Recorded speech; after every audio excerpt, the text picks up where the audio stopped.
నోరు తెరిస్తే అబద్ధాలే.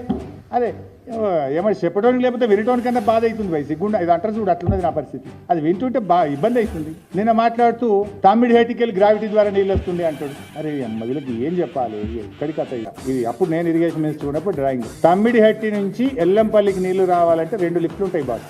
2 లిఫ్ట్లు, ఒకటి కాదు 2 లిఫ్ట్లు. ఈయన గ్రావిటీ అంటాడు. లిఫ్ట్ 1 74వ కిలోమీటర్ దగ్గర 29 మీటర్ల లిఫ్ట్.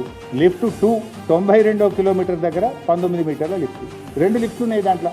తమ్మిడి హట్టి నుంచి ఎల్లంపల్లికి రావడానికి 2 లిఫ్ట్లు ఉన్నాయి. ఈయన మాట్లాడుతూ లిఫ్ట్ లేదు గ్రావిటీ ద్వారా వస్తాయని. ముఖ్యమంత్రి నువ్వు కొత్తగా ముఖ్యమంత్రి కూడా కాలేదు, ఇప్పటికి ఏడాది అర్థం అయిపోయాయి. ఇంకెప్పుడు నేర్చుకుంటావు? ఇంకెన్ని రోజులు పడుతుంది నువ్వు నేర్చుకోవడానికి? ఏడాది అర్థమైనాక కూడా నీ అజ్ఞానాన్ని బయట పెట్టుకుంటే రాష్ట్ర ప్రజలు ఏమనుకోవాలి నిన్ను?